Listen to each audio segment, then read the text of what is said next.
Hello बच्चों, welcome back to DNS. तो बच्चों, जैसा कि आप सबको पता है, हम यूट्यूब पे एक सीरीज कर रहे थे जिसमें हम बीकॉम फर्स्ट सेमेस्टर के सारे मेजर सब्जेक्ट्स की प्रिपरेशन कर रहे थे। हमारे यूनिट वाइज हम वेरी शॉर्ट शॉर्ट और लॉन्ग क्वेश्चंस को प्रैक्टिस कर रहे थे, जो कि पीवाईक्यू बेस्ड है। दैट इज कि इस पर्टिकुलर यूनिट से आपके पीवाईक्यूज में जो भी क्वेश्चंस आए हैं उसको हम डिस्कस कर रहे थे। जैसा कि हमने यूनिट 1 और यूनिट 2 का कर लिया था सारे सब्जेक्ट्स का, जो जिसकी प्लेलिस्ट आपको हमारे इस यूट्यूब चैनल पे मिल जाएगी। आप वहां से उसको चेकआउट कर सकते हो, वहां से यूनिट 1 और यूनिट 2 का देख सकते हो।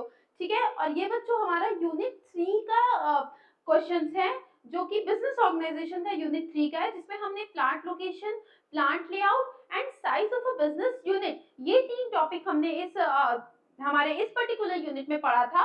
तो उसका आज हम वेरी शॉर्ट शॉर्ट और लॉन्ग टाइप क्वेश्चंस देखेंगे, जो कि प्रीवियस ईयर बेस्ड है। दैट मींस कि पिछले कुछ सेमेस्टर्स एग्जाम में आपका इस यूनिट से कैसे कैसे क्वेश्चंस आए हैं, और कुछ क्वेश्चंस ऐसे हैं जो ऐसे क्वेश्चंस पूछ सकता है। ठीक है, वो भी मैंने आपको यहाँ क्वेश्चंस प्रोवाइड किए हैं, सॉल्व करवाए हैं। बाकी आपको बच्चों, अगर इस क्वेश्चन की या first unit as a demo class, मैंने आपको फर्स्ट यूनिट जो हमारा सब सारे सब्जेक्ट्स का था, चार सब्जेक्ट जैसे कि business organisation, business communication, financial accounting and हमारा बिजनेस स्टैटिस्टिक, तो इन चार सब्जेक्ट को हमने as a demo class YouTube पे फ्री किया था, जिसको आप चेकआउट कर सकते हो again from the playlist. And if you want free PDF notes, अगर आपको उस यूनिट के और ये जो सीरीज चल रही है क्वेश्चंस की, इसका फ्री पीडीएफ नोट चाहिए, तो आप हमारे app DNS Educare app play store से इस ऐप को डाउनलोड करिए, वहां फ्री स्टडी मटेरियल वाले सेक्शन में क्लिक करिए, देन बीकॉम फर्स्ट सेमेस्टर, वहां से आप फ्री नोट्स को अवेल कर सकते हो।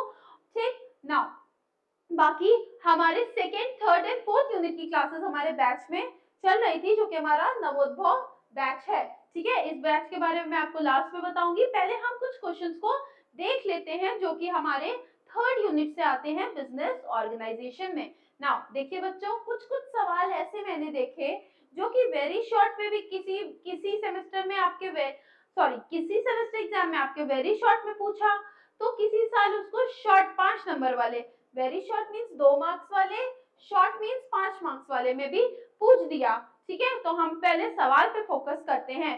सबसे पहला सवाल हमारा है, व्हाट इज प्लांट लेआउट। तो बच्चों, तीन, मैंने जैसे बताया अभी आपको कि हमारे थर्ड यूनिट में तीन चीजें हैं।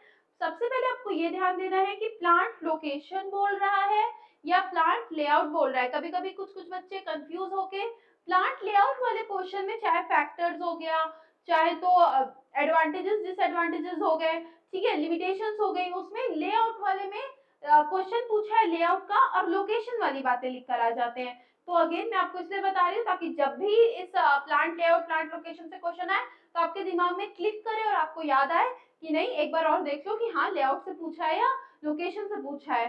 ठीक है, चलो। Plant layout is the arrangement of equipment, materials and workers within a factory or building, ठीक है, और building. It includes the design of building and location of work tables and other facilities. तो plant layout क्या होता है? Plant layout physical arrangement होता है। ठीक है, आपको याद रखना है, it is a physical arrangement. किसकी physical arrangement? एक फैक्ट्री या बिल्डिंग के अंदर जितनी भी मशीनरीज, इक्विपमेंट्स, वर्कफोर्स मतलब जो भी वर्कर्स आपके हो गए, तो जो भी मशीन हो गई, जो भी इक्विपमेंट्स हो गए, जो भी मटेरियल्स हो गया, ये सारी चीजें एक फिजिकल, एक प्रॉपर वे में अरेंज करना, किसके अंदर, एक फैक्ट्री या बिल्डिंग के अंदर अरेंज करना, वही हमारा होता है plant layout. Simply it is a physical arrangement of equipment हो गया, मटेरियल्स हो गए, जो भी रॉ मटेरियल्स हैं, जो भी फिनिश प्रोडक्ट्स हैं, जो भी मटेरियल्स है एक्स वाई जेड, वो सारे मटेरियल्स हो गए, और जो भी वर्कर्स हो गए। ठीक, पहला क्या, मशीनरी, इक्विपमेंट, देन आपका मटेरियल, देन आपका वर्कर्स, इन सबको अरेंज करना। आप कैसे अरेंज करना, arrange in a proper way, ऐसे अरेंज करना है ताकि लिमिटेड टाइम में आपका बेस्ट यूज आप उसका कर सको, आप लिमिटेड रिसोर्सेज से बेस्ट चीजें प्रोवाइड, बेस्ट फिनिश्ड प्रोडक्ट्स बना सको। ठीक है, जब चीजें आप सही से अरेंज किया होगा, जब आपकी चीजें एक प्रॉपर सीक्वेंस, प्रॉपर वाइज होंगी, ठीक है, तो गड़बड़ी होने के चांसेस, गलत चीजें होने के चांसेस, रेपिटेशन होने के चांसेस, ओवरलोडिंग होने के चांसेस, एक ही चीज कई बार बन जाने के चांसेस, गलती होने के चांसेस, ये सारी चीजें आपकी कम हो जाएंगी। ठीक है, ये तो इन जनरल लाइफ में भी आप फॉलो करते हो कि कोई चीज अगर आप बहुत सही तौर तरीके से ढंग से कर रहे हो, चीजों को आपने सही से अरेंज किया है, तो आपका जो काम होता है वो बहुत फ्लुएंटली, बहुत एक इन स्ट्रेट लाइन, बहुत कंफर्टेबली काम चलता है। तो ये हमारा होता है क्या, प्लांट लेआउट। बस प्लांट लेआउट जैसे ही नाम आए, फट से आपके दिमाग में एक कीवर्ड, हर चीज को कीवर्ड से याद किया करो। ठीक है बच्चों, हर एक आंसर, हर एक कंसेप्ट, हर एक पैरा को आपको कीवर्ड से याद करना है। कॉमर्स स्टूडेंट हो, बहुत सारे लेंदी लेंदी थ्योरीज हैं, टॉपिक्स हैं हर सब्जेक्ट में, तो आप चीजों को याद कैसे रखोगे, कीवर्ड्स के थ्रू। ठीक है, आपको पूरे रट्टा नहीं मारना है, कहीं की कोई भी की 5 लाइन लिखी है तो रट लिया, नहीं, कीवर्ड याद रखो। एग्जाम में आपको कीवर्ड्स आसानी से याद भी रहेंगे। शॉर्ट नोट्स प्रिपेयर करो, कीवर्ड्स याद रखो, और आपको एग्जाम में वो कीवर्ड्स आसानी से याद रख सकते हो। उस कीवर्ड्स के हिसाब से आप 3-4 लाइन तो आराम से लिख लोगे। तो पहला कीवर्ड होगा फिजिकल अरेंजमेंट। ठीक है, फिजिकल अरेंजमेंट कि अब अपने आप याद आ जाएगा कि एक फैक्ट्री या बिल्डिंग में काम जब जहां हो रहा है, जहां मैन्युफैक्चरिंग हो रही है, जहां प्रोडक्शन हो रहा है, वहां किसकी, धनिया मिर्ची की तो अरेंजमेंट होगी नहीं, वहां किसकी अरेंजमेंट होगी, वहां कौन होगा, मशीन होगी, कर्मचारी होंगे, मटेरियल होगा, तो इसकी ही ना अरेंजमेंट होगी। ठीक, चलो आगे बढ़ते हैं। What is plant location. ठीक है, किसी किसी ईयर में आपका प्लांट लेआउट पूछा है 2 नंबर वाले में, किसी किसी में प्लांट लोकेशन पूछा है। ठीक है, देखो ये अभी हम देखो शॉर्ट और वेरी शॉर्ट एक साथ कर रहे हैं, बट ये तो आपके वेरी शॉर्ट वाले में ही आता है। Plant location is the selection of site. अब वो तो अंदर की बातें हो गई कि उस फैक्ट्री, उस साइट, उस बिल्डिंग के अंदर क्या होगा, ये उस साइट की सिलेक्शन होता है। ठीक है, it is the selection of a site for a factory or business। किसी फैक्ट्री या बिजनेस को सेटअप करने के लिए कि कौन सी साइट सेलेक्ट करना है, ये हमारा होता है क्या, प्लांट लोकेशन। प्लांट लेआउट समझ में आ गया कि जब वो फैक्ट्री या साइट पता चल गई, उसके अंदर जो चीजें हो रही हैं, अरेंजमेंट्स हो रही हैं, वो हमारा प्लांट लेआउट हो गया। बट ये जो एरिया था, ये जो साइट थी जहां हमने बिल्डिंग लगाई थी, यहाँ हमने फैक्ट्री लगाई थी, वो हमारा होता है प्लांट लोकेशन, जिसके सर्टेन फैक्टर्स होते हैं, क्राइटेरियाज होते हैं कि हमें कैसे चूज करना चाहिए, कौन सी लोकेशन अच्छी है, क्या है। ये सारे जो हमारे सिलेबस में है, मैंने से बताया, वो हमने अपने बैच में, अपनी क्लासेस में डिटेल्ड में डिस्कस किया है। तो जो बच्चे वो देख कर आए हैं, उनके लिए कंपैरेटिवली इजी पड़ रहा होगा। ये हमारा क्वेश्चन सीरीज है, तो इस पे हम मेजरली फोकस क्वेश्चंस पे करेंगे कि कैसे क्वेश्चंस आपको पूछता है। ठीक है, it includes the arrangement of work centres and service centre with in the building. बस इसमें देखो सेंटर्स की अरेंजमेंट होगी। ठीक है, सेंटर, साइट, सेंटर, ये सारी चीजों की अरेंजमेंट होगी कि वर्क सेंटर कहाँ होगा, काम कहाँ हो रहा होगा, सर्विसेज कहाँ प्रोवाइड हो रही होंगी। ठीक है, अब जैसे एक आपका कार का शोरूम है, तो आपने एक जगह, एक साइट सेलेक्ट कर ली कि चलो यहाँ इस हाईवे के पास या कहीं भी आपका ये कार का, सॉरी, शोरूम, किसी भी एरिया के पास आपका एक बड़ा सा शोरूम है, तो वहां क्या होता है, रिपेयरेंस की फैसिलिटी आप देते हो, सर्विसेज आप, अगर आप बेच रहे हो, if you are selling a product, if you are selling a goods और अ प्रोडक्ट और a car, luxury item, whatever you are selling, you will provide services या you have to provide services for your betterment। ठीक है, अपने आप को और अच्छे से ग्रो कराने के लिए, स्टेबल करने के लिए, अपनी कुछ एक्स्ट्रा एक्सेप्शनल चीजें दिखाने के लिए आपको सर्विसेज रेंडर करनी पड़ेगी। If you will service, if you will render service, अगर आप सर्विसेज दे रहे हो, तो जैसे कि आप प्रोडक्ट को बेचने के लिए एक साइट ले रहे हो, तो आपके पास उसी में इक्वली एक छोटी सी जगह होनी चाहिए जहां आप सर्विसेज प्रोवाइड करोगे। फॉर एग्जाम्पल, एक कार का शोरूम है, ठीक है, ये हाईवे हो गया या कोई भी रोड हो गई, अच्छी वाली रोड, कोई एरिया हो गया, वहां आपका एक बड़ा सा शोरूम है। ठीक है, वहां क्या है, आपका एक बड़ा सा शोरूम है। ठीक है, कार का शोरूम है।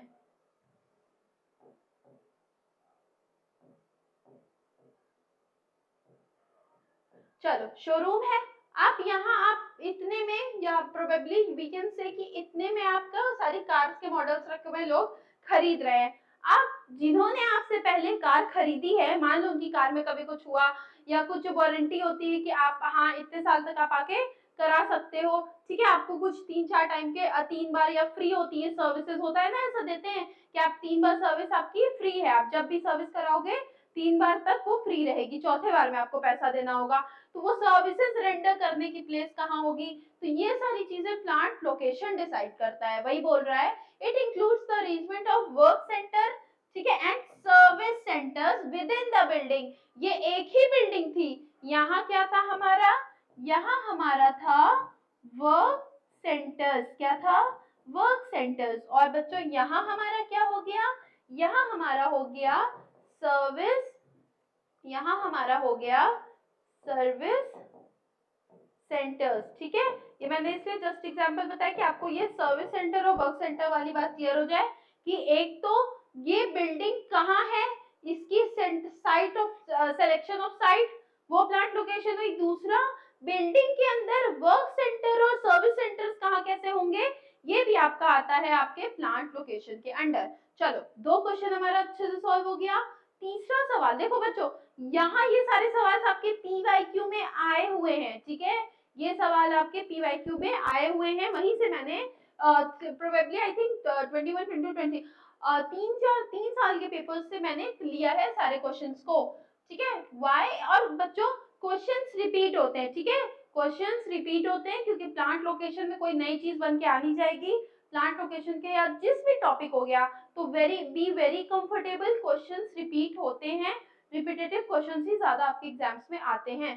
प्लांट लोकेशन अब पूछ रहा है कि जो प्लांट लोकेशन है वो इम्पोर्टेंट क्यों है। चलो पहले देख लेते हैं, फिर आगे बताती हूँ। Plant location is an important decision, ये इम्पोर्टेंट डिसीजन है। Why, because it can significantly affect the production and distribution cost. सबसे इम्पोर्टेंट बात क्या है, अब बच्चों देखो एक चीज ध्यान दो, मैंने आपको यहाँ सिंपल एक तीन लाइंस में सॉरी इस इम्पोर्टेंस को डिफाइन कर दिया है। बट जैसा कि हमने क्लासेस में पढ़ा था, आपको मैंने ऐसा बताया था you have to write in points. ठीक है, अब बच्चों देखो, अगर आपको 2 नंबर वाले में पूछ रहा है, ठीक है, इन बातों को ध्यान से समझना। कभी इन जैसे ये एक पर्टिकुलर क्वेश्चन था जो 2 नंबर वाले में किसी ईयर में आई थिंक 2022 में 2 नंबर वाले में पूछा था, एंड 2023 में आई थिंक क्या, हाँ, तो उसमें 5 नंबर वाले में पूछा था। तो जब आपको, अब आप गेम प्ले देखो कैसे करना है। 2 नंबर में पूछे तो this is enough, you can write these points, क्योंकि आप या तो इसमें देखो जो बातें दी हुई है ना उसको पॉइंट नंबर 1 पॉइंट नंबर 2 में भी कर सकते हो। ठीक, बाकी जब आपका 5 नंबर में पूछेगा तो पॉइंट वाइज आपको 5 पॉइंट लिखना होगा। अगेन आई एम टेलिंग कि अपने आंसर राइटिंग को कंसाइज रखो, करेक्ट रखो, क्लियर रखो, और फर्स्ट ऑफ ऑल पॉइंट्स में रखो।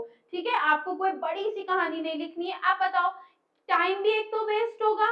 आप कितना, अगर 5 नंबर वाले क्वेश्चन में आप 2 पेज भर के लिख रहे हो, मिलेगा बच्चों 5 नंबर ही। ठीक है, 2 नंबर वाले में अगर पूरा मैं यहाँ से यहाँ तक भर दूं तो मुझे लेकिन मिलेगा तो 2 ही। टीचर खुश होकर मुझे 10 नहीं दे देगा, मुझे मिलेगा 2 ही। तो हमें दिमाग माइंड गेम खेलना है, क्या करना है, हमारा जितना हमें टीचर मार्क्स दे सकता है, जैसे कि 2 5, उसी हिसाब से हम भी टीचर को बातें प्रोवाइड कराएंगे, ताकि हमें, और सही बातें बताएंगे ताकि वो हमारा मार्क्स कहीं से काट ना सके। ठीक है, अब जैसे बोलेगा why is plant location important, ये आपका आ गया वेरी शॉर्ट में 5 मार्क्स वाले में। तो बस थोड़ा सा ऐसे ओवर हेडिंग लिख के, इंट्रोडक्शन लिखे कि plant location is important because, फिर पॉइंट नंबर 1 जो भी statement, point number 2, point number 3, point number 4, point number 5। आपको क्या लग रहा है, कहीं भी देखो इतने में या प्रोबेबली इतने में आपका आधे पेज या थोड़ा सा उससे ज्यादा में आपका आंसर कंप्लीट हो जाएगा। आपको क्या लगता है कहीं आपका मार्क्स कटेगा, कहीं नहीं कटेगा, आपको पूरा मार्क्स मिलेगा। कंपैरिजन ऐसा भी पॉसिबल है कि किसी बच्चे ने सही चीजें लिखी है बट खूब लंबे लंबे पैरा में लिख दिया, तो क्या होता है कि टीचर्स को, अब आप 5 तो टीचर समझ जाएगा नहीं 5 नंबर का क्वेश्चन था, 5 पॉइंट लिखा है, बातें भी सही, बातें सही होनी चाहिए। 5 पॉइंट इसका मतलब ये नहीं कुछ भी लिख देना है, सही चीजें आपको लिखनी है। तो 5 पॉइंट लिख दो, आपका पूरा मार्क्स आपको गेन हो जाएगा। मैं बस यहाँ पे आपको ये समझाना चाह रही हूँ कि बहुत लेंदी, ये सिर्फ आपके दिमाग का सोच है कि बहुत बड़ी कहानियां लिख दो तो बहुत ज्यादा नंबर मिल जाएगा, पूरा नंबर मिल जाएगा, टीचर पढ़ेगा नहीं। टीचर्स पढ़ते हैं, वो आपके प्रोफेसर्स हैं, आपके एग्जामिनर्स हैं, वो आपके, तो आप जहां तक सोच रहे हो आपसे 10 कदम 20 कदम 50 कदम आगे सोच रहे हैं। तो आपको माइंड गेम खेलना है, फूलिंग गेम नहीं खेलना है। ठीक है, ऐसे करके आप आंसर्स को लिख सकते हो। बाकी डिटेल, जैसे मैंने आपको पहले बताया कि डिटेल डिस्कशन हमने अपने क्लासेस में किया है। यहाँ मेजरली हम क्वेश्चंस को देखेंगे कि क्या क्वेश्चन पूछा गया है और हमें उसका आंसर कैसे देना है। चलो अब ये पढ़ लेते हैं। प्लांट लोकेशन एक इम्पॉर्टेंट डिसीजन है, क्यों, क्योंकि ये सिग्निफिकेंटली अफेक्ट करता है प्रोडक्शन प्रोडक्शन और डिस्ट्रीब्यूशन कॉस्ट को। अब देखो बच्चों, एक एग्जांपल से समझ लो कैसे। अब आपका ये आपका हो गया रॉ मटेरियल का सोर्स। क्या हो गया, चलो फिर से बनाते हैं। रॉ मटेरियल का सोर्स हो गया, जहां से आपको रॉ मटेरियल मिल रहे हैं। ठीक है, ये आपका रॉ मटेरियल का सोर्स वाली जगह हो गई। ठीक, दिस इज क्लियर। नाउ ये आपकी हो गई फैक्ट्री या इंडस्ट्री, फैक्ट्री कह लो, बिल्डिंग कह लो, जहां आप प्रोडक्शन करोगे। ठीक है, फिर इसके आगे आपका हो गया, क्या हो गया, इसके आगे आपका हो गया मार्केट। मार्केट मतलब कि जहां आपको फिनिश प्रोडक्ट को डिस्ट्रीब्यूट करना है। ठीक है, मार्केट थोड़ा अच्छा बना देते हैं।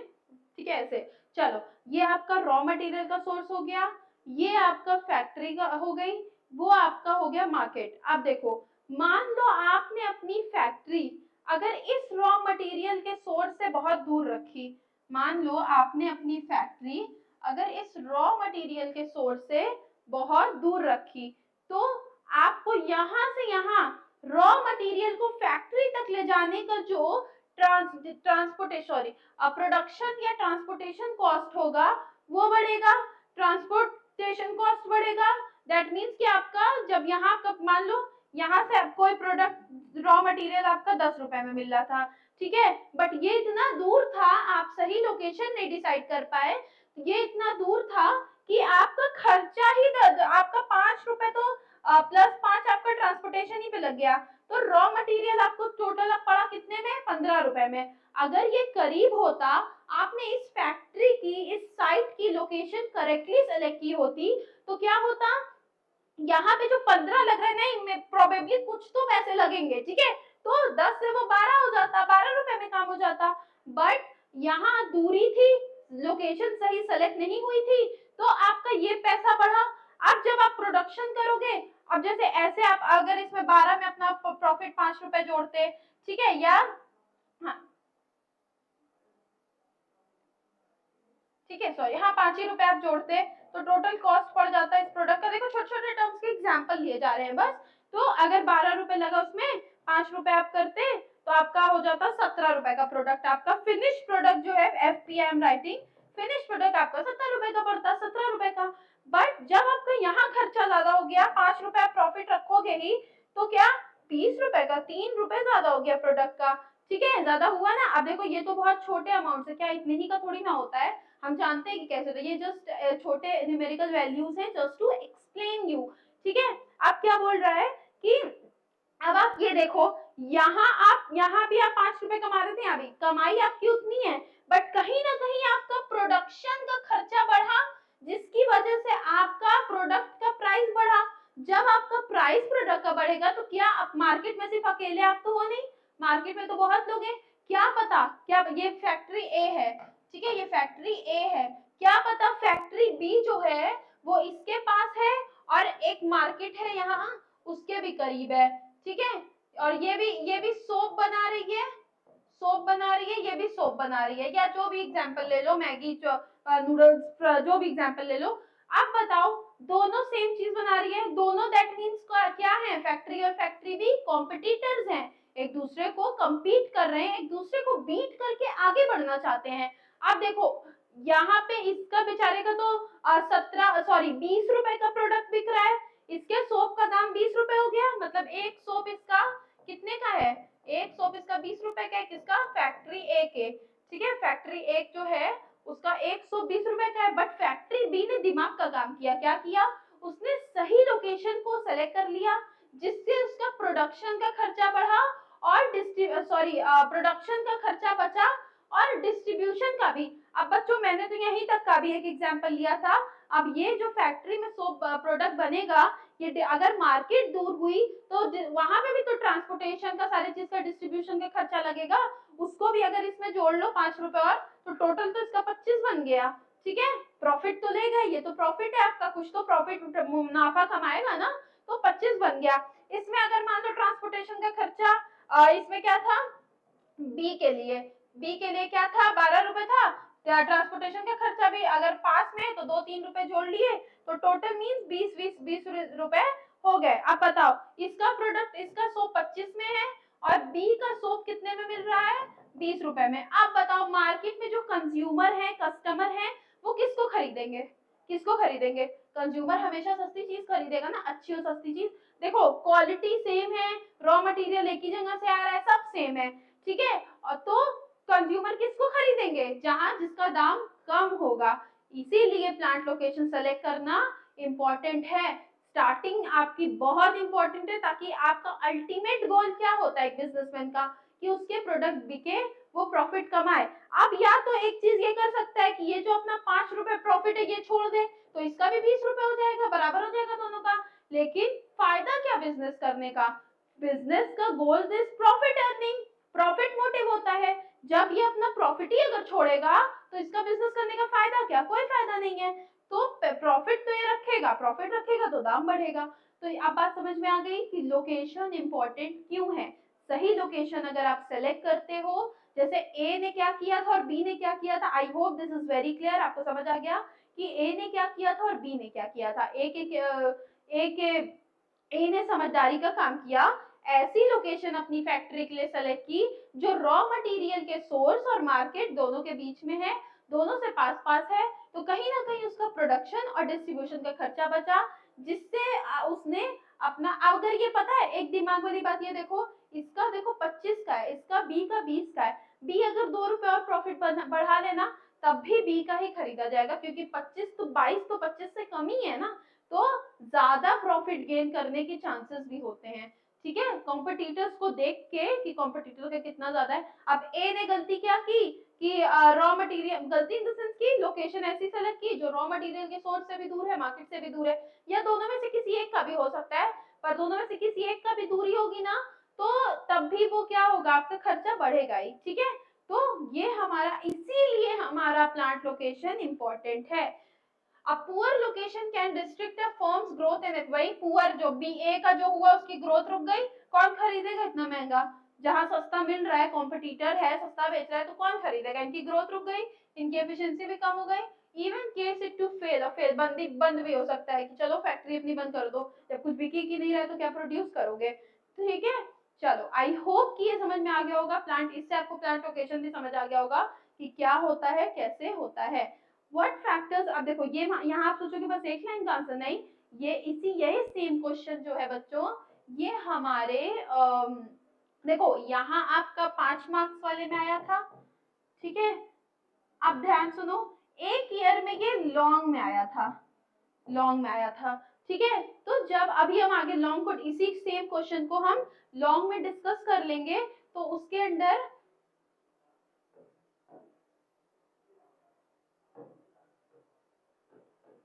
ठीक है, लॉन्ग में डिस्कस कर लेंगे, तो उसके अंदर हमारा 5 नंबर तो अपने आप कवर हो ही जाएगा, तो वहीं से इस क्वेश्चन को हम कवर अप कर लेंगे। चलो मैंने लिखा है factors that affect plant location, मतलब चूज करते टाइम प्लांट लोकेशन क्या होता है हम अच्छे से समझ गए।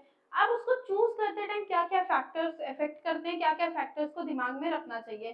ठीक है, साइट को, टोपोग्राफी, शेप, क्लाइमेट, साइज, अभी डिटेल में हम आगे देखेंगे।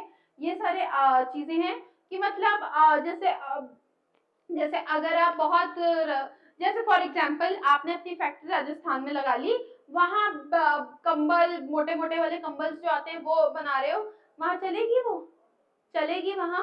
ठीक है, अब आप कश्मीर में जाके एकदम समर वाले क्लोथ बेचने लगो, क्या वहां बिकेगा? नहीं बिकेगा। कहीं ना कहीं climate, area, country, sorry state, location effect कर रही है ना, किसको? साइट की लोकेशन को। तो यही चीजें हो गई कि जो फैक्टर्स इफेक्ट करते हैं आपके लोकेशन को सेलेक्ट करने में। आगे बच्चों घबराना नहीं, आगे लॉन्ग क्वेश्चन है, उसमें हम इसको डिस्कस कर लेंगे ना। एक क्वेश्चन ये आपका 2 नंबर में आया था, what are the benefits of a good plant layout, 2 marks वाले क्वेश्चन थे। अ गुड दो था, तो प्रोबेबली आप 3 पॉइंट्स में ऐसे आंसर कर सकते हो। अ गुड प्लांट लेआउट, ये बच्चों दिमाग की सिर्फ खेल होता है कि नहीं बहुत कहानी लिखनी, कहानी थोड़ा सा एग्जैजरेट करके आपको बातें कहाँ लिखनी होती है।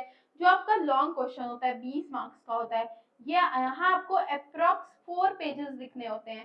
ठीक है, देखो बच्चों क्या होता है मैं आपको बता रही हूँ। 2 नंबर, और थोड़ा सुन लो देन आगे क्वेश्चन पे आते हैं। 2 नंबर और 5 नंबर वाले क्वेश्चन के साथ क्या होता है ना, इजी होते हैं, डायरेक्ट पूछा होता है that what is this, what is this, ये से डायरेक्ट पूछा होता है।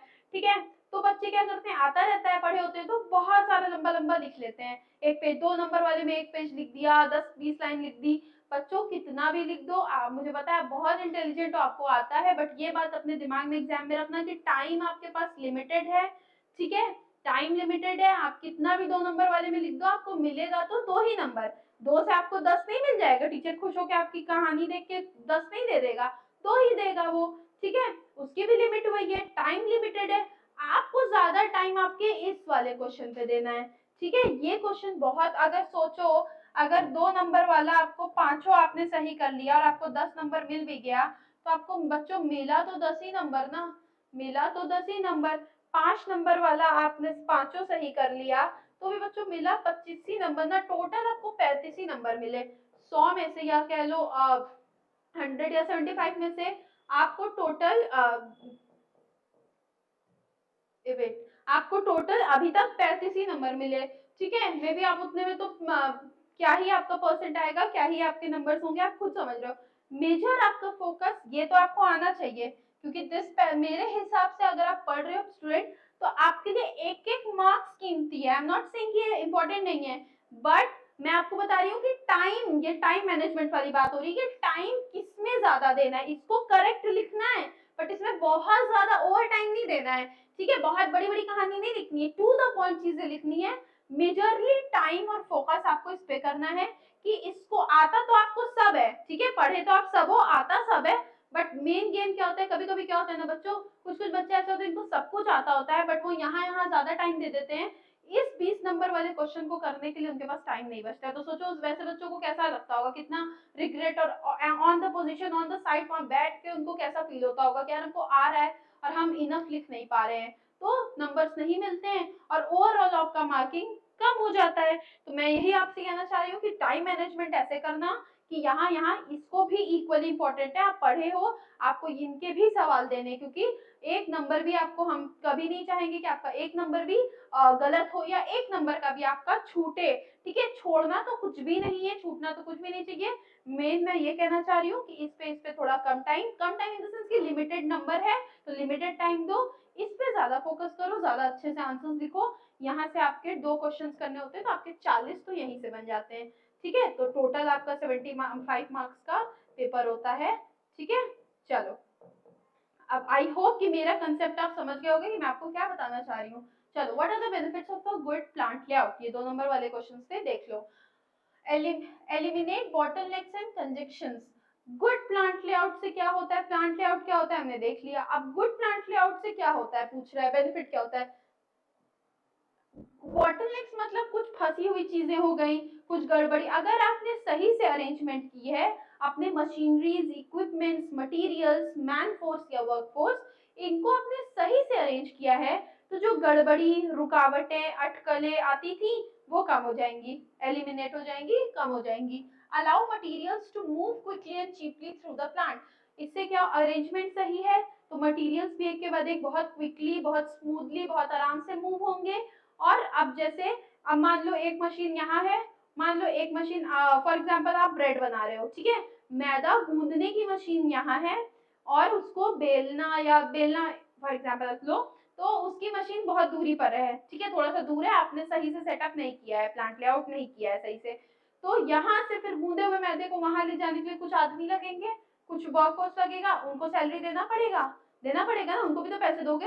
अब आप फॉर एग्जांपल दो सेकेंड कंडीशन देखो कि यहाँ मैदा गूंदने वाली मशीन है और यहीं पे उसको बेलने वाली है, वो अपने आप ऐसे फ्लो में, आपने देखा होगा यूट्यूब पे वीडियोस आते हैं, वो फ्लो में मशीन एक दूसरी मशीन पे, फिर वो उसके आगे खुद से, बस एक जहाँ 3-4 बंदे लग रहे थे, वहाँ एक सुपरवाइजर होता है जो खड़ा होकर चीजें देखता है कि हाँ सारी चीजें सही से हो रही हैं, ठीक है, क्योंकि कंप्लीटली मशीन में डिपेंडेंट नहीं होता, इंसान खड़े होकर देखता है कि हाँ सारी चीज सही हो रही है। बाकी अब कहाँ आप 4 लोगों को सैलरी दे रहे हो, कहाँ आप एक ही को सैलरी दे रहे हो जो सुपरवाइज कर रहा है। सिर्फ ये फर्क किसकी वजह से आया, जो आपने लेआउट, जो अरेंजमेंट सही से की थी। तो वही बोल रहा है कि क्विकली भी होता है, स्मूथली होता है, आराम से होता है, और cheaply through the plant, cheaply मतलब सस्ते में भी आराम से काम, अच्छा काम हो जाता है। इंक्रीज प्रोडक्शन, जब आपका क्विकली जल्दी जल्दी काम होगा, आपका पैसे चीपली, आपका कम पैसे लगेंगे, तो कहीं ना कहीं आपका प्रोडक्शन, मतलब स्मूथली काम होगा तो प्रोडक्शन बढ़ेगा ही बढ़ेगा।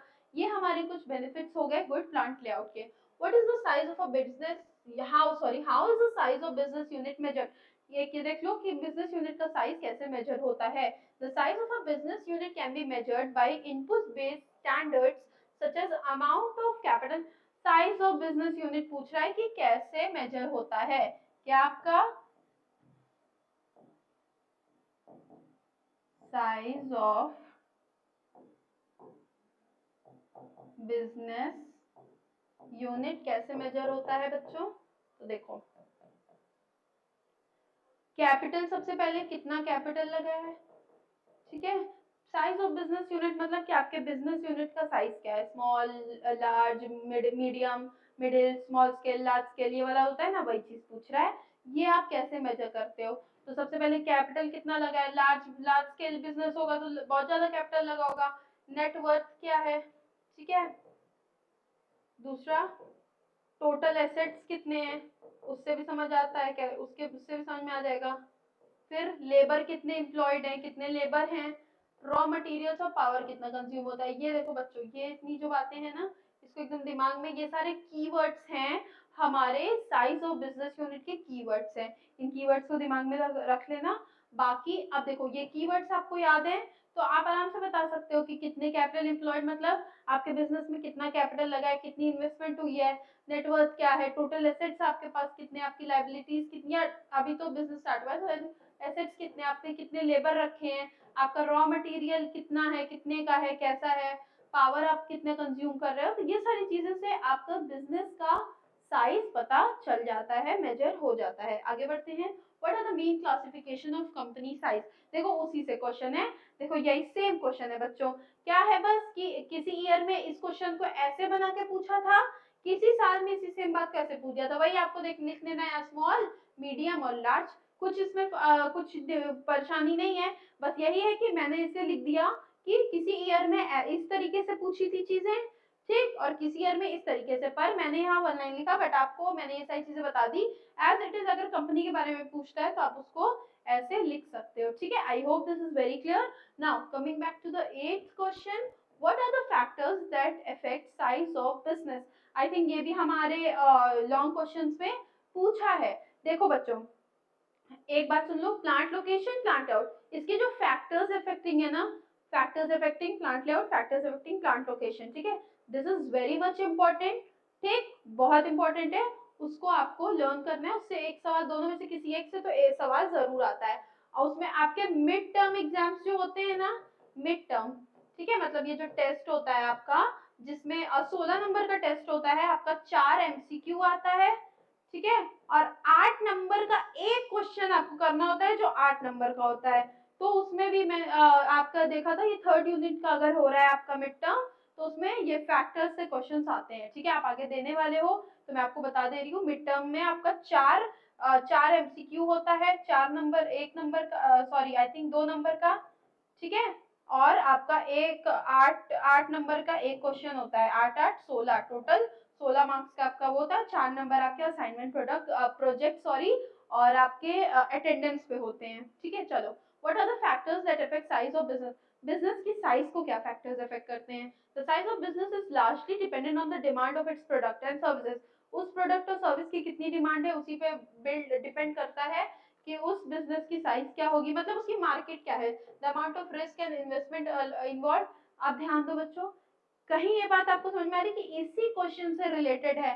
अब आप ये चीज समझ लो कि साइज ऑफ बिजनेस यूनिट में क्या होता है, कैसे मेजर होती है, ठीक है। ये भी वही क्वेश्चन था, ये भी लगभग उसी से, बस इसमें आपको फैक्टर्स जो अफेक्ट करते हैं वही, कैपिटल कितना हुआ, आपका एम्प्लॉयमेंट कितनी है, लेबर कितना है आपके पास, रॉ मटेरियल कितना है, पावर कितना कंज्यूम कर रहे हो, मार्केट में डिमांड कितनी है, ये इन्वेस्टमेंट कितनी है, वही सारी बातें आपके बिजनेस के साइज को अफेक्ट करेगी। सिमिलर क्वेश्चन है, एक ही क्वेश्चन 3 ईयर्स में 3 तरीके से आया हुआ है। नाउ क्वेश्चन नंबर 9 देख लेते हैं। What are the, colour change करते हैं, ठीक है, एक ही कलर से बोर हो गया, चलो ये वाला, चलो। Small scale industries are good for, क्या sorry, what are the advantages of small scale industry. Small scale industry के एडवांटेजेस पूछा है, 2 नंबर वाले क्वेश्चन में पूछा था ये।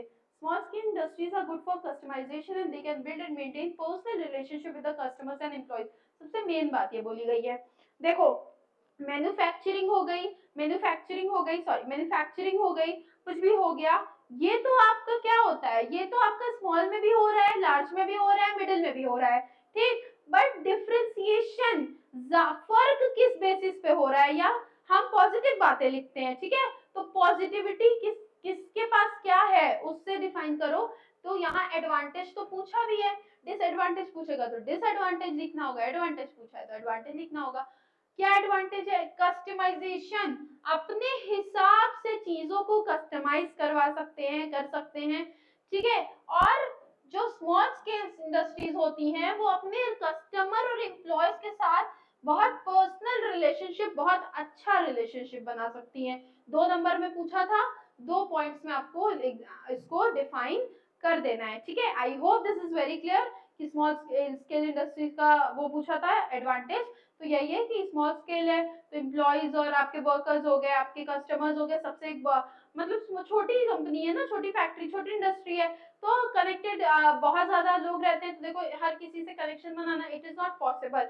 ऐसा नहीं है कि लार्ज स्केल वाले बनाना नहीं चाहते, बट वहाँ इतनी वास्ट कॉम्प्रिहेंसिव आपका वर्कफोर्स, आपके कस्टमर्स होते हैं कि आप हर किसी से अपना रिलेशन बेटर नहीं कर सकते हो। बट स्मॉल स्केल में आप पर्सनल मेंटेन पर्सनल रिलेशनशिप पर ज्यादा अच्छे से ध्यान दे सकते हो। और हम एडवांटेज बता दिया, how to measure size of a business, ठीक है। देखो इससे, देखो बच्चों आप खुद देखो कि साइज ऑफ बिजनेस से ये सवाल रिपीटेटिव सवाल है। अगेन सोचो, ये मैं रिपीटेटिव सवाल तो एक ही बार कराऊंगी ना, बट ये अलग अलग टाइप के क्वेश्चन, मतलब क्वेश्चन का तरीका बदल बदल के ये चीजें आपसे लगभग हर साल में पूछी गई हैं। ये आपके 5 नंबर वाले क्वेश्चन में आया था। The following are the various parameters. अब सोचना कितना नंबर, बच्चों हम ये यूनिट वाइज कर रहे हैं ना, अब जो आपका मेजर पूरा एग्जाम होगा उसमें सिर्फ यूनिट 3 से थोड़ी ना पूछेगा। जैसे हमने यूनिट 1 से कुछ इंपॉर्टेंट क्वेश्चंस उठाए, टी बाई क्यू, यूनिट 2 से उठाए, जैसे यूनिट बिजनेस ऑर्गेनाइजेशन के, वैसे यूनिट 3 से कुछ क्वेश्चंस उठाए हैं, ठीक है। अब चलो, the following used to measure the size of business unit, following चीजों को देखना है जो हम पीछे भी देख चुके हैं। Number of people hired, number of people कितने हैं, amount of capital, number of value of unit output produce, मतलब कितना प्रोडक्शन हो रहा है, पावर कंजप्शन, अभी हम पीछे भी देख कर आए हैं, कितने मेंबर, कितने एम्प्लॉइज हैं, कितना लेबर है, कितना कैपिटल है, कितना आउटपुट हो रहा है, और कितना पावर कंजप्शन हो रहा है। इन सारी चीजों से हमें हमारा क्या पता चल जाएगा, हमें हमारा साइज ऑफ बिजनेस यूनिट पता चल जाएगा, हम मेजर कर सकेंगे। अब लॉन्ग टाइप क्वेश्चंस पे आ जाते हैं। What are the various factors determining optimum size of a, optimum means की best size of a plant location, ठीक है, मतलब सही साइज आपका प्लांट लोकेशन का क्या फैक्टर्स डिटरमाइन करते हैं, ठीक है। अब देखो, नियरनेस टू रॉ मटेरियल, जैसा मैंने आपको पहले बताया था, nearness to market, raw material के सोर्स के पास होना चाहिए, मार्केट के पास होना चाहिए। अवेलेबिलिटी ऑफ, वहां आपको ये भी चीजें देखनी है कि वर्क फोर्स अवेलेबल है कि नहीं, कहीं बहुत आखिरी शहर के कोने में चले गए और मान लो रॉ मटेरियल भी मिल रहा है, मार्केट भी है, बट वहाँ वर्क फोर्स ही नहीं है, वहाँ लेबर ही नहीं है, या बहुत हाई टेक इलाकों में चले जाओ, वहाँ लेबर की अवेलेबिलिटी ही नहीं है, तो क्या फायदा, काम कौन करेगा। Availability of fuel and power, fuel and power available है कि नहीं है, वाटर, मोस्ट इंपॉर्टेंट, पानी अवेलेबल है कि नहीं है, ट्रांसपोर्ट फैसिलिटी है कि नहीं है, हर तरीके की ट्रांसपोर्ट फैसिलिटी कोई है कि नहीं है, ठीक है। कम्युनिकेशन, मान लो कम्युनिकेशन ही नहीं हो पा रहा है, तो आपको जो भी कम्युनिकेशन के बिना तो कुछ नहीं हो पाएगा, अगर नेटवर्क नहीं है, टावर्स नहीं है, ठीक है, आपको मशीन यूज करना है, इलेक्ट्रिसिटी नहीं है, पावर नहीं है, तो कैसे काम चलेगा, नहीं चलेगा।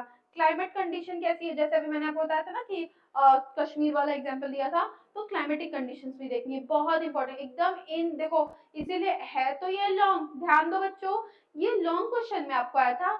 मैं अगर आपको एक ही क्वेश्चन कराती रहूंगी तो बहुत बहुत ज्यादा टाइम लग जाएगा, बट आपको हम मेन मेजरली फोकस करना है। अब मैं आपको आंसर राइटिंग बता देती हूँ, ये फैक्टर्स वाले क्वेश्चंस आपके ज्यादातर लॉन्ग में ही आते हैं, ठीक है। अब आप कैसे लिखोगे, नियरेस्ट रॉ मटेरियल लिखा, उसके अंदर ऐसे डिफाइन कर दिया बातों को कि हाँ, हाँ बच्चों, जब हमने अपने बैच के बारे में आप थोड़ा देख लो तो मैं आपको बता देती हूँ ताकि आपका ये क्लियर हो जाए। ये जो हमारा नवोदय बैच है, ये जो हमारा नवोदय बैच है बच्चों, जिसमें मैंने बीकॉम फर्स्ट सेमेस्टर के चारों सब्जेक्ट जो कि मैंने शुरू में बताया, business organisation, business communication, business statistic and financial accounting, उसकी डिटेल्ड वाइज डिस्कशन किया है। इस कोर्स में, इस बैच में, नवोदय बैच में आप इनरोल, अब आप अपने सेमेस्टर एग्जाम्स की तैयारी अच्छे तरीके से करना चाहते हो तो आप हमारे इस बैच में इनरोल करा लो। इस बैच को आप हमारे ऐप को डीएनएस एडुकेयर ऐप को प्ले स्टोर से डाउनलोड करो। इस ऐप में आपको ये बैच मिल जाएगा, Navodaya batch BCom first semester के लिए।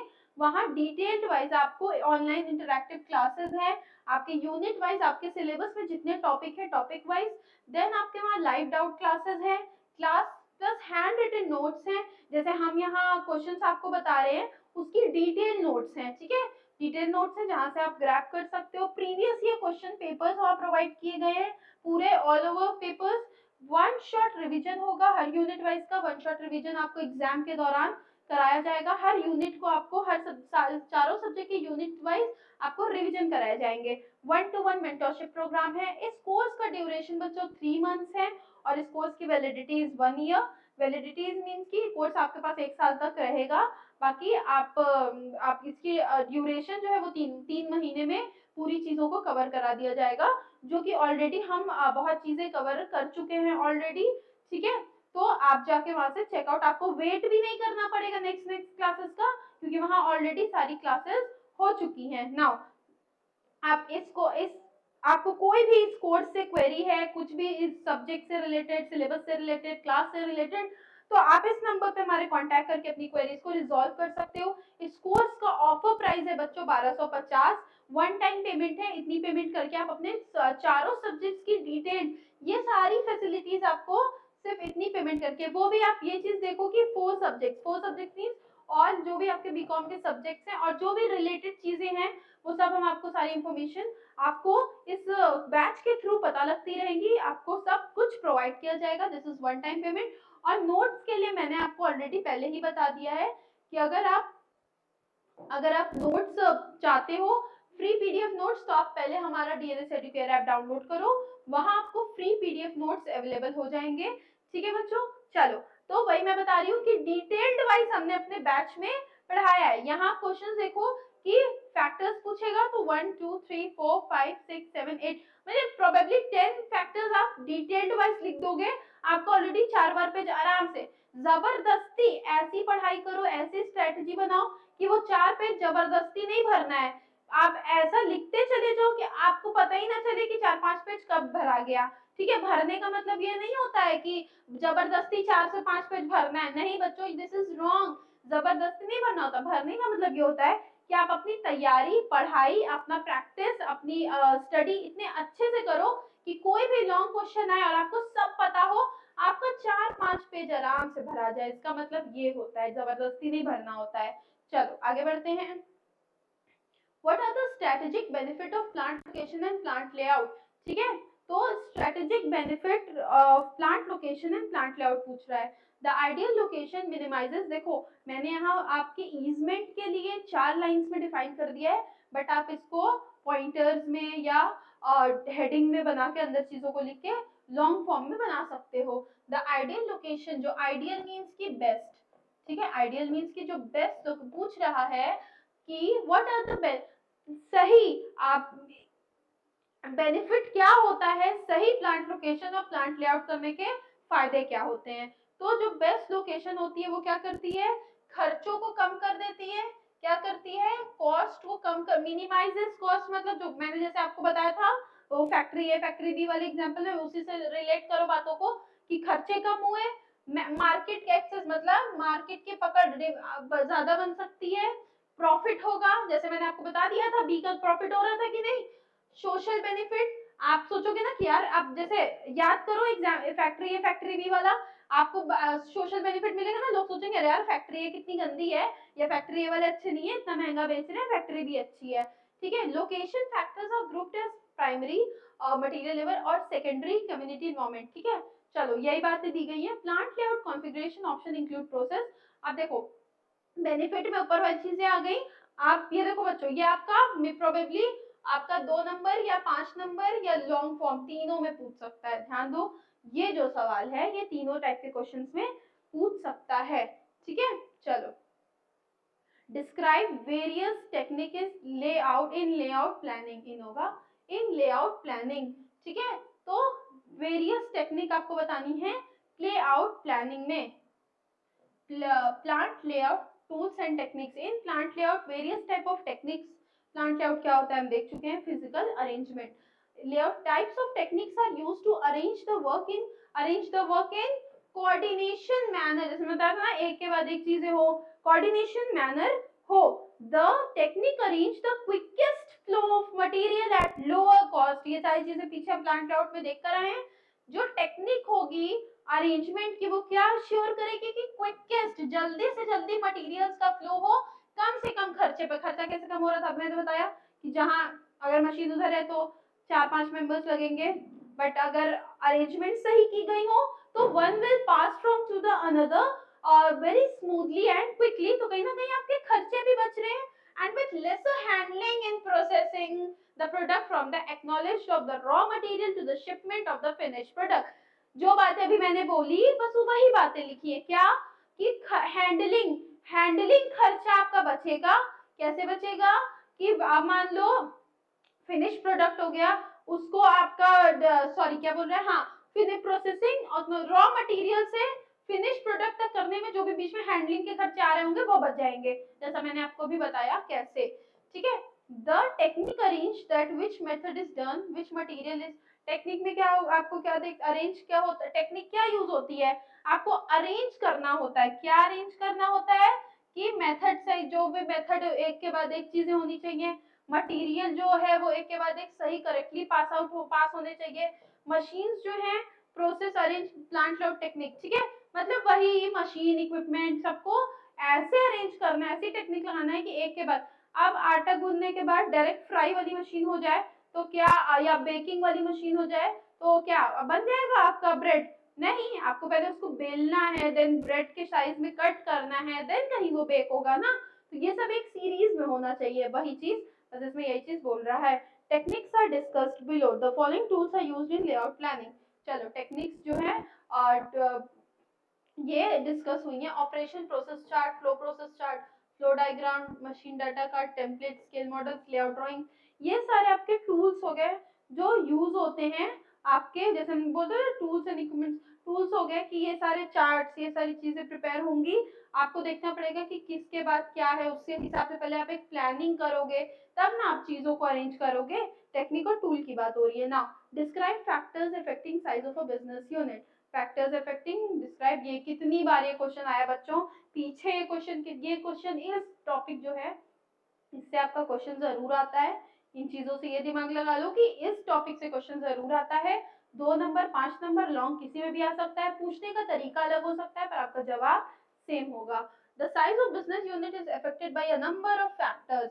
ठीक है, कैपिटल, ठीक है, number of employees, power used, raw material used, volume of output, managerial capabilities, availability of finance, availability of labor।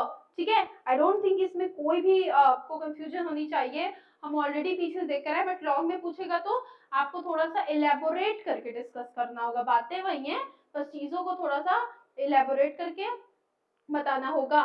Capital, the amount of capital invested by shareholders such as share capital reserve and surplus, shareholders ने जो भी पैसा लगाया होगा, owners ने, share capital होगा, reserve होगा, surplus होगा, वो हमारा कैपिटल हो गया। Number of employees, the number of employees employed by the business, कितने एम्प्लॉइज को एम्प्लॉयड किया है बिजनेस ने। The amount of power use, power कितना यूज हो रहा है। रॉ मटेरियल, कितने रॉ मटेरियल कंज्यूम हो रहे हैं ना। अब कोई एक फैक्ट्री है जो 10 यूनिट कंज्यूम कर रॉ मटेरियल यूज कर रहा है और कोई फैक्ट्री 15, तो आप खुद ही सोचोगे कि नहीं इसका लग रहा है ज्यादा बिक्री होती है, ज्यादा वो है अच्छा है, इसका इस यूनिट बड़ा है तभी ना इसमें ज्यादा हो रहा है, बस इसी यही चीज बोल रहा है। आउटपुट, अगर ये अगर ये फैक्ट्री है, अगर आपकी भाई इसी से एग्जांपल से देखो, फैक्ट्री है अगर 20 आउटपुट निकाल रही है, फैक्ट्री बी 40, तो आप अपने आप समझ जाओगे कि इसका स्केल, इसका यूनिट बड़ा है।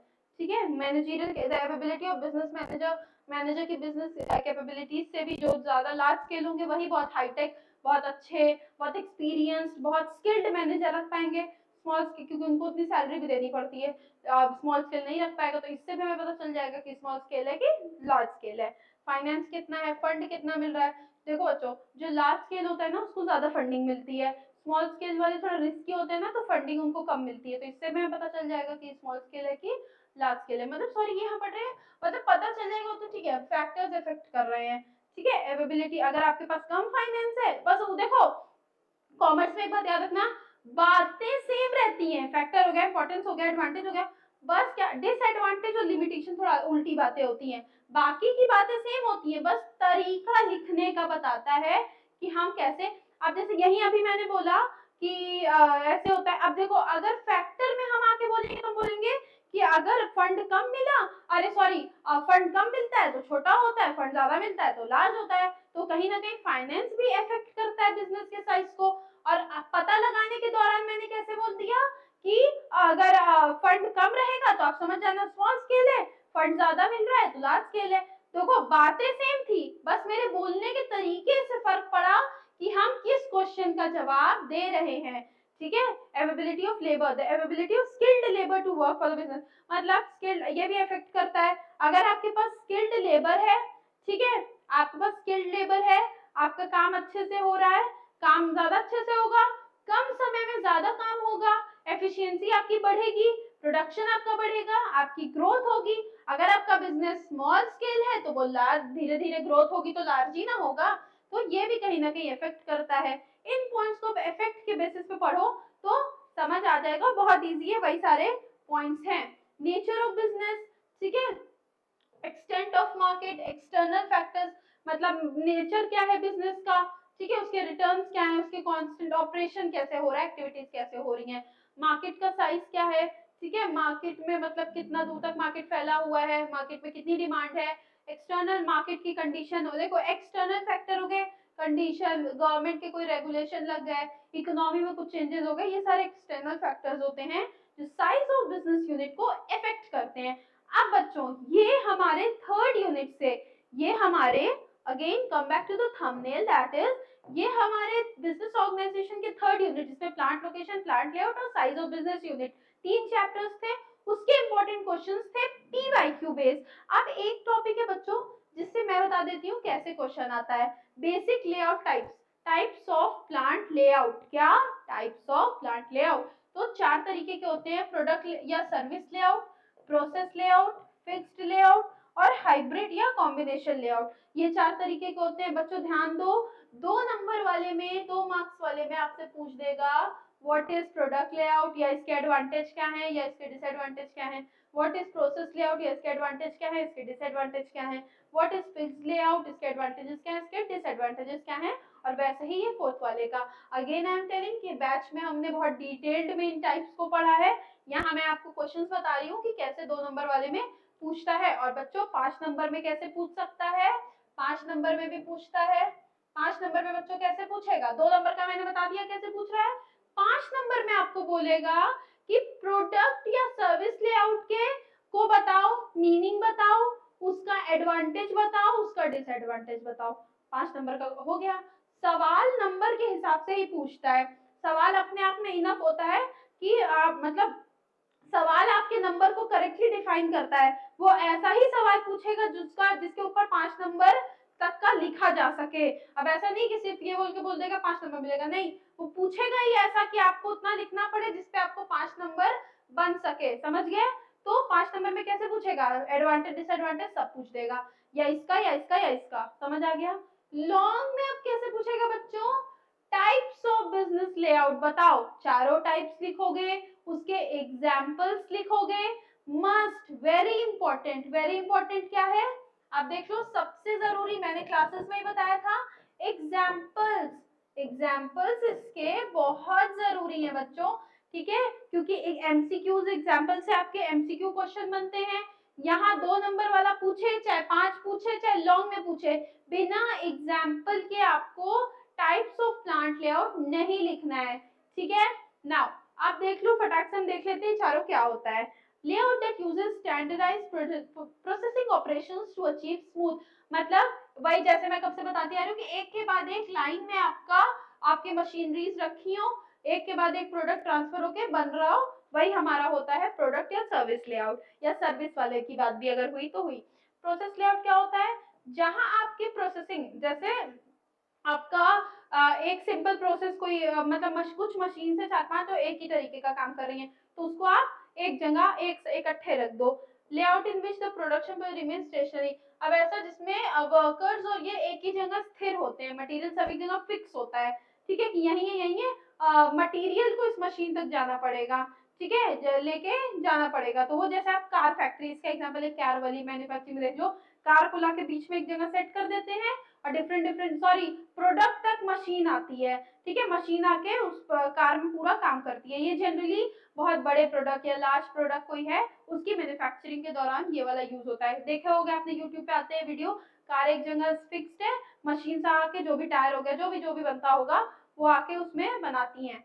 हाइब्रिड जहाँ पे कॉम्बिनेशन, इन तीनों का कॉम्बिनेशन, इकट्ठे सारे काम हो रहे होते हैं, वो हमारा हाइब्रिड या कॉम्बिनेशन हो जाता है। मैंने आपको बताया 2 मार्क्स में कैसे पूछेगा, मैंने आपको बताया 5 मार्क्स में कैसे पूछेगा, और 2 मार्क्स में सिर्फ एडवांटेज भी पूछ सकता है कि what are the advantages of ये, ठीक। 5 नंबर में एडवांटेज डिसएडवांटेज और मीनिंग तीनों चीज पूछेगी। लॉन्ग में आपको पूरा पूछ देगा what are the types of plant layout, जिसमें आपको क्या चारों टाइप्स लिखने होंगे, चारों टाइप के एग्जाम्पल, एडवांटेज डिसएडवांटेज सब कुछ लिखना होगा। जैसे आपने पहले प्रोडक्ट लिखा, इसकी मीनिंग लिखी, एग्जाम्पल लिखा, एडवांटेज लिखा, डिसएडवांटेज लिखा, फिर आप इस पे आए, फिर आप इस पे आए, फिर आप इस पे आए। तो ये एक कॉमन टॉपिक था, इसलिए मैंने क्वेश्चंस नहीं बनाए क्योंकि ये कॉमन टॉपिक था।